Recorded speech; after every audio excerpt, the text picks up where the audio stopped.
Hi, welcome back to my channel. Thank you so much for stopping by. This is Amy from With Love by Amy, and today we are going to do a technique that I have not tried yet. It's been on my bucket list of techniques. It is heat embossing on acetate. And the acetate that you use is actually very important to this. You have to make sure you get heavy duty heat resistant acetate. And the stuff that I have is from Simon Says Stamp. And I'm going to cut a card panel of this that is slightly smaller than an A2 size card. So about 5 1/4 by 4 inches, I think.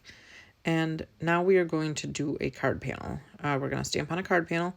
And this stamp that I'm using here is an old background stamp. It is, I think it's called the canvas background. It's from Stampin' Up. I've had it for a long time, and I am still on my quest to use all my supplies and to go through all my stamps that I haven't used. The boxes of stamps that I have not used, fortunately, are getting smaller. So my project that I embarked on, and I'm still doing, which I'm very proud of myself, that I'm still working on it this far in, is getting smaller.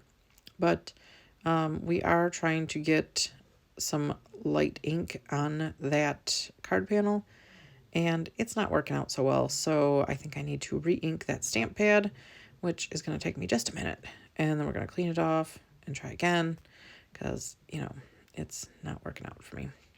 All right, so we're going to do the stamping on the acetate with these, this Petal Potpourri stamp set, which is also another stamp set that I haven't used in a long time. It is an old Stampin' Up set as well.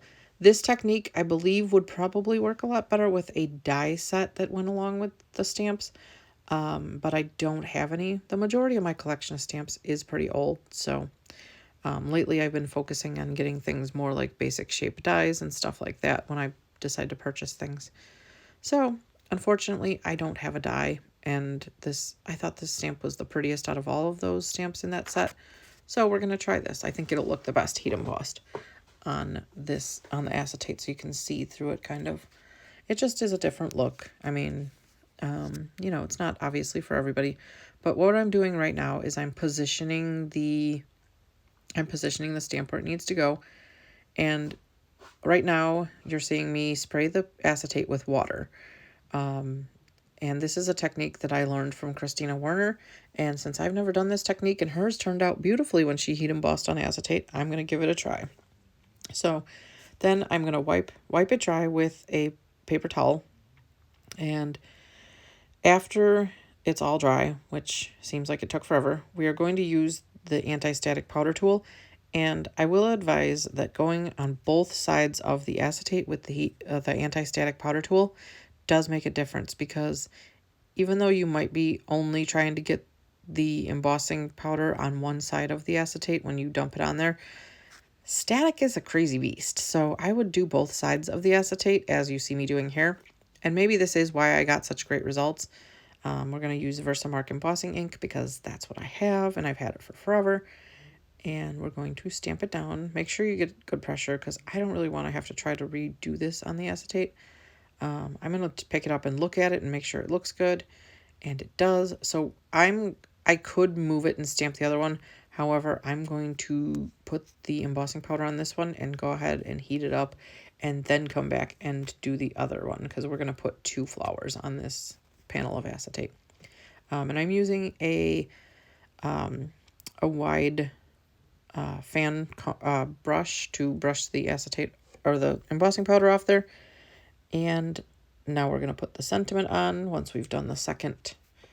We're going to do the sentiment in VersaFine Onyx Black ink, which is my favorite for sentiments. And this is also from another stamp set that I haven't used in a very long time. Now I'm going to wipe off all of the embossing powder that might have, or the anti-static powder that was left on there. When you adhere your card panel to the acetate, I would use some very strong liquid adhesive, which I guess I didn't get that captured on video that I used double-sided tape, but you can kind of see it there. I used the red line tape.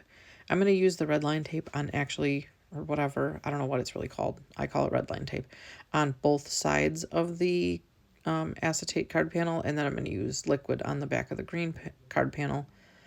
I feel like that tape actually helps the acetate stay better. That's just my opinion. If something else works better for you, let me know in the comments below. So we're going to weigh this down. And I did actually put those gems that you see, the gold gems on there before I put the background on. Rookie mistake, right? Thank you so much for watching. And here are some other videos that you may enjoy. Don't forget to come back soon and see what else we're working on. I really appreciate it when you like and subscribe. Thank you so much for watching. Have a great day. Bye.